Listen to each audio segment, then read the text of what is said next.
8. Le seuil de la lumière. Le pouvoir de relation de la pensée est le tissu au moyen duquel l'image du monde commence à surgir comme monde intérieur. Ce pouvoir de relation est utilisé par l'homme, mais il est ignoré de lui. Continuellement il unit en soi point à point, moment à moment, chose à chose.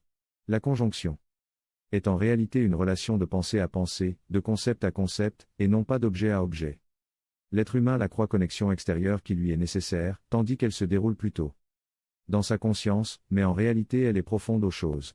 Elle se déploie en lui selon un processus unitif, en soi identique à celui qui est à la base de la nature vivante, en produisant toutefois en soi le pouvoir de réveiller, au cas où un élan autonome lui soit assuré, l'élément originaire que la nature a perdu. L'unité originaire elle-même, comme lumière imperceptible, envahit l'âme de l'homme, dans le moment où il connaît. Mais l'être humain, dans le connaître, peut accueillir l'erreur et la tenir pour vérité. Dans un tel cas, c'est seulement le mouvement au moyen duquel il connaît qui est la vérité. L'unité originaire est le pouvoir de la connaissance, non pas son contenu dont la responsabilité concerne l'homme. Au moyen d'un tel pouvoir, l'être humain est libre d'engendrer la vérité ou le mensonge, le bien ou le mal, cela détermine justement son karma et, continuellement en rapport à celui-ci, l'instance de la liberté comme acte de connaissance responsable. L'unité originaire ne pourrait pas produire elle et même le contenu de la connaissance, par sa propre autorité, automatiquement, sans paralyser le processus créateur de l'esprit, à savoir le processus de l'autoconscience, qui se déroule là où le je simultanément se rattache et s'oppose au corps astral, à cause de l'expérience mentale autonome. L'autoconscience doit volontairement, au moyen de l'ascèse, pouvoir s'identifier avec l'unité originaire, pour autant qu'elle commence par réaliser le mouvement libre de la pensée, présent selon le jeu dans le connaître ordinaire. À un moment déterminé, l'autoconscience se reconnaît elle-même comme force du jeu, laquelle est au commencement et demeure lumière du principe en tout point de sa manifestation. Le disciple se perçoit lui-même au seuil de la lumière. La faculté intérieure de percevoir la lumière est dormante chez lui, parce qu'elle appartient à son état d'origine, à savoir à sa nature cosmique. Lorsqu'elle s'éveille en lui, grâce à la juste ascèse, il peut découvrir que la série des perceptions du monde se révèle à lui parce que l'âme émet de la lumière vers les choses, au travers des organes des sens. Cette lumière est la donation suprasensible continuelle du soleil à travers l'âme. Une lumière astrale et éthérique se meut toujours de l'être humain vers les choses. Cette diffusion de la lumière originaire au moyen des sens, il ne la voit pas, mais il peut la pressentir, en regardant le soleil comme symbole de la radiation pérenne de la lumière. En réalité, le monde lui apparaît grâce à l'auto-réflexion sensible d'une telle lumière, en soi suprasensible. Il ne voit pas la lumière propre, il l'émane, et celle-ci lui apparaît seulement parce qu'elle est reflétée. Il peut comprendre par intuition comment le monde est devenu visible parce que se sont formés les yeux capables de le voir. La lumière qui était avant intérieure, affluée vers le monde extérieur au travers des yeux, sollicitée par la lumière du soleil, elle est devenue relation sensible, en demeurant en soi suprasensible. Le soleil a éveillé l'œil à la lumière extérieure, après qu'au moyen de l'œil, la lumière intérieure a de quelque façon à diffuser. La lumière intérieure flue à partir du corps astral comme pouvoir du soleil, mais son principe cosmique opère au moyen du jeu. Parce que le jeu dans son essence part du logo solaire. Quand le disciple comprend la manière dont cette lumière puisse revenir visiblement, en devenant une expérience consciente, il est en vérité sur le seuil de la lumière. Il comprend alors un devoir sévère et en même temps grandiose, cesser de tuer la lumière. La lumière qui irradie de lui dans le monde, au travers de la pensée et des sens, s'altère et meurt continuellement, parce qu'il n'est pas présent à elle avec le principe solaire du jeu, à elle, qui flue en lui au moyen de l'unité harmonieuse des éthers. Il lui enlève continuellement son pouvoir de vie, pour ressentir sa pensée et ses sensations. C'est pourquoi l'amour humain ne peut recevoir de vitalité sinon des instincts, à savoir de la lumière altérée. À ce point-ci, le disciple comprend le vrai sens du penser pur ou du percevoir pur, libérer le monde de l'ego. Il tend, au moyen de l'ascèse, à la perception pure de la lumière, dans la pensée, dans l'impression sensorielle, dans le souffle, qui est la présence pure du jeu à la vie de l'âme. 13. Le disciple, après l'exercice de concentration, s'exerce à contempler la lumière, en la voyant comme un soleil naissant qui illumine l'obscurité intérieure. Il évoque l'éther de la chaleur et l'éther de la lumière, rayonnant dans le monde à partir du soleil spirituel.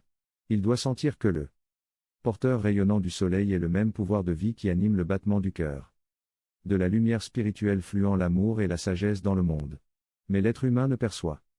Sinon le soleil physique, qui est le symbole ou la maya du soleil réel.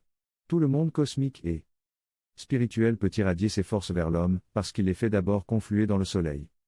Le soleil est le grand médiateur entre le ciel cristallin et la terre.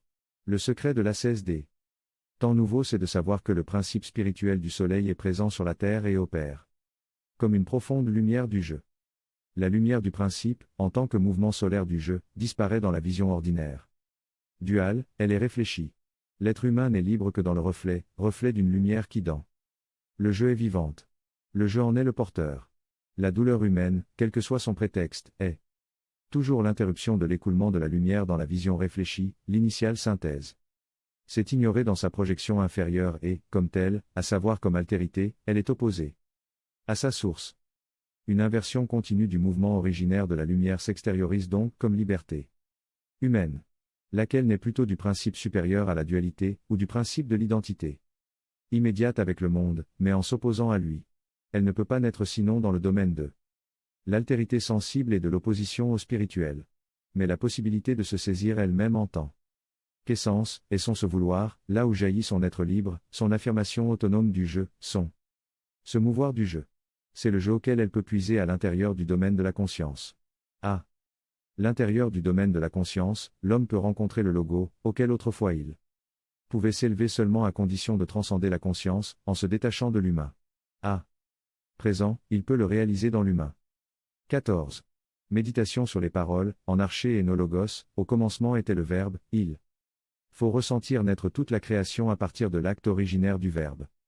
Le disciple doit retenir le plus longtemps possible cette image dans la conscience, jusqu'à en retirer un sentiment vivant, à pouvoir reconnaître et évoquer, dans les moments de la vie ordinaire, qui tendent à atténuer en lui l'élan suprasensible. Le domaine sensible est le domaine de la dualité, mais il est tel de manière illusoire, parce qu'il peut devenir expérience humaine seulement à condition d'être dualité surmontée. Toutefois c'est le dépassement que l'être humain régulièrement ne perçoit pas. La connaissance sensible jaillit de l'initial dépassement de la dualité, mais c'est simultanément le domaine de l'ignorance de la dualité. Dépassé. L'ignorance est la non-connaissance du logo, à savoir de la synthèse originaire à partir de laquelle se meut la détermination, comme pensée se donnant au sensible. Germinalement, la synthèse est achevée mais, dans le mouvement de la détermination, elle se limite elle-même, en rapport au caractère fini de la perception sensible, elle dépasse l'altérité, mais tout de suite s'arrête. Dialectiquement. La synthèse est bien initiée, mais non reconnue, elle s'interrompt, elle a en face de soit son propre produit, le monde apparent, le perçu pensé qui apparaît altérité, le domaine de la liberté contingente, dont le sens réel n'est pas l'extériorisation de soi dans le sensible, qui ne lui permettra pas de sortir de la limite, mais d'achever la synthèse. La synthèse initiale est donnée, elle appartient au mystère de l'évolution de l'être humain, mais sa réalisation est l'acte de la liberté individuelle, possible à l'être humain moderne conscient. XV. Méditation sur le don du principe de lumière. La lumière resplendit dans les ténèbres. La liberté est la splendeur de la lumière réalisée, la splendeur, NDT, dans le vouloir. Germinalement. La lumière affleure dans le percevoir et dans le penser, mais au travers d'un processus destructeur. À qui est simultané associé un moment créateur. En percevant et en pensant, l'être humain réalise inconsciemment, selon un processus naturel, la mort et la résurrection de la lumière. Le disciple amène devant lui consciemment un tel processus, cosmique en soi. La liberté est la possibilité de réaliser au moyen du jeu individuel un tel processus cosmique. C'est l'accomplissement conscient de la synthèse, c'est-à-dire le dépassement de la limite dialectique qui empêche de distinguer, dans la vie volontaire profonde, la lumière, le pouvoir germinal qui résout la dualité. Il résout la dualité. Parce qu'il contient en soi tout le sensible, il ne peut pas avoir une matière opposée à lui, la matière étant une solidification de la lumière, de la même façon que la force du bras ne peut pas avoir la matérialité du bras opposée à elle, au contraire elle peut s'extérioriser, parce que celle-ci sollicite son mouvement. L'opposition de la matérialité s'affirme en raison de l'affaiblissement de l'esprit par rapport à sa forme, jusqu'au processus même dans lequel la matière apparaît privée d'esprit, opposée à la lumière, comme une réalité existante en soi. 16. Méditation. La matière est lumière chue et inversée. Dans le percevoir pensé, la lumière renaît, les couleurs et les formes de la matière naissent de la lutte de la lumière avec la ténèbre. 17. La lumière vainc la ténèbre dans la volonté qui se réalise selon la pensée libre des sens. Le Disciple doit imaginer cette volonté comme un courant de lumière fluant dans les membres. Indépendamment de la vie du tronc. Le courant du vouloir fluant dans les membres, c'est la lumière flamboyante qui consume la matérialité du corps.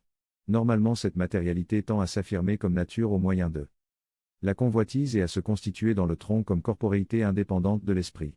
Le feu lumière du vouloir a la tâche d'anéantir continuellement la matière en tendant à prévaloir dans le tronc. Quand il ne parvient pas à réaliser entièrement une telle tâche, la matière s'accumule dans le tronc, elle devient formation de graisse, dotée de vie autonome.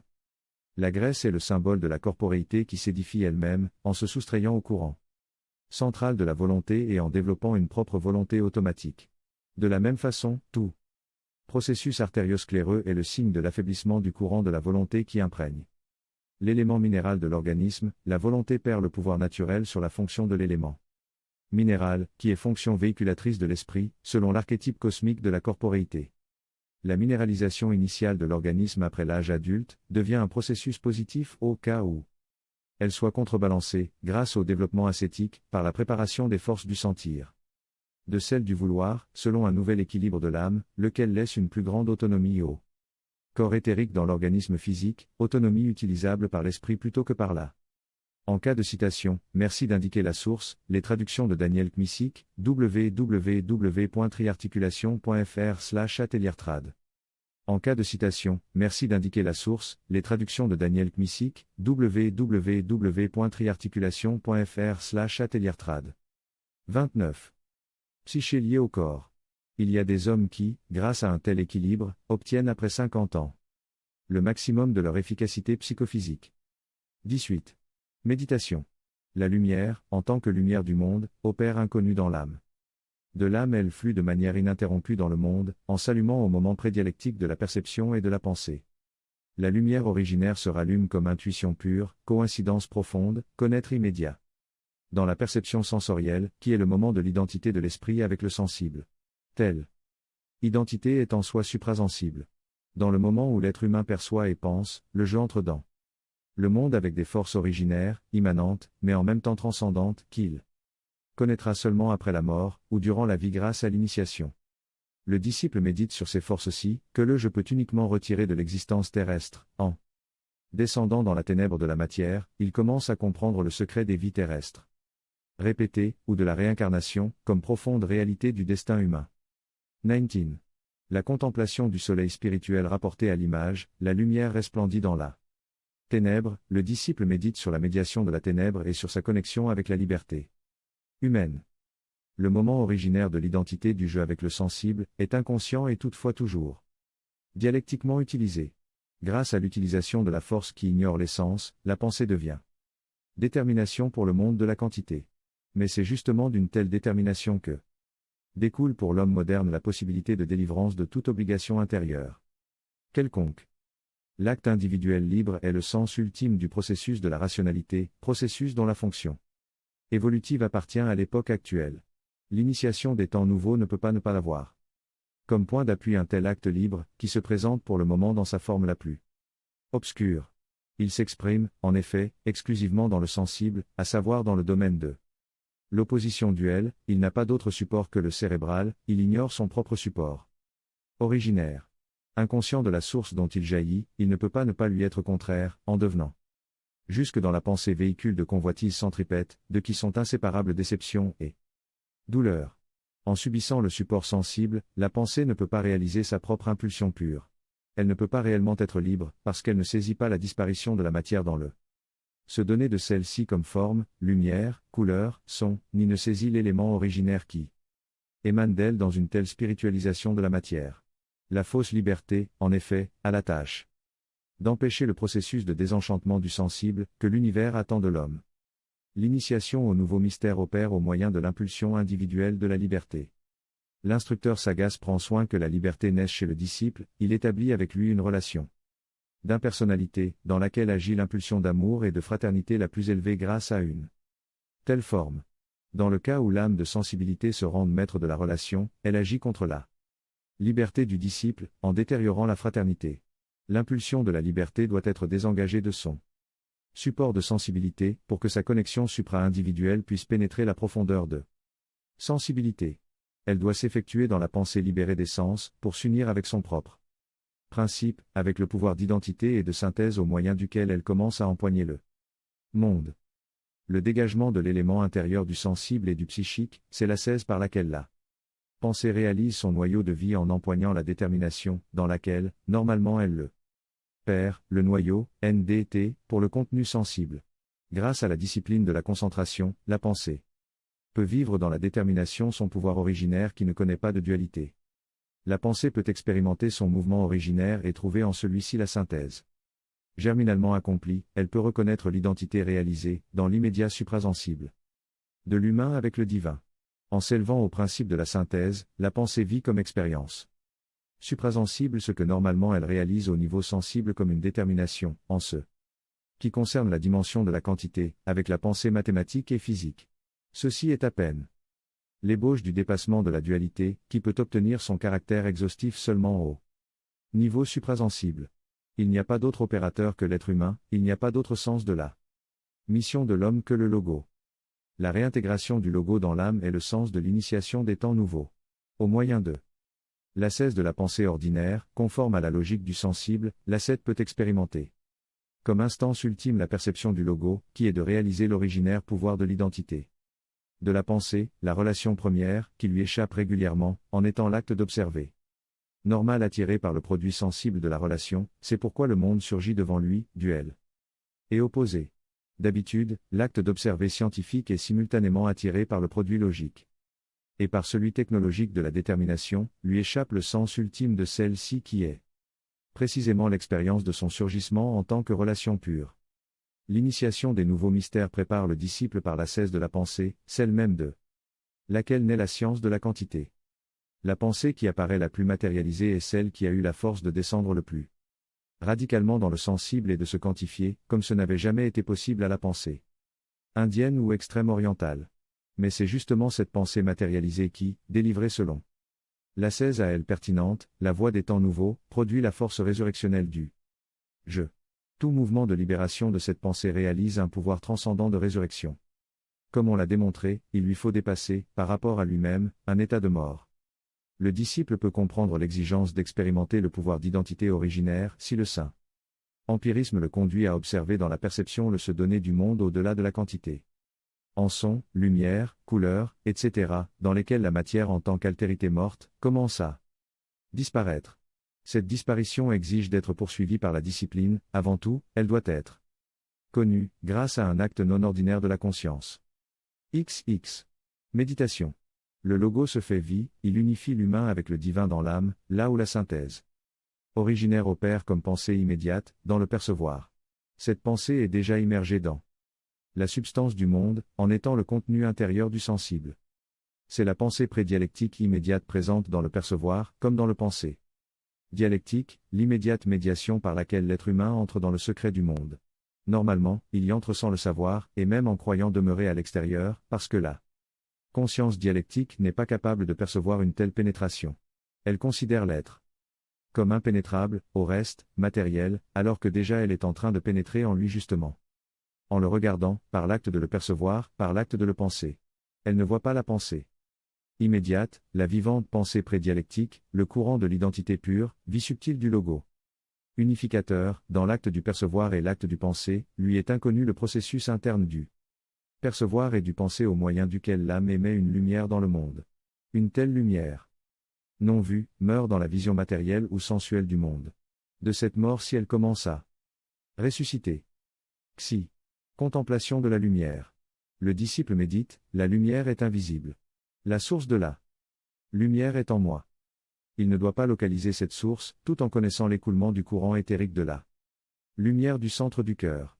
Un tel courant éthérique résume les 4 éthers œuvrant dans le sensible. 12.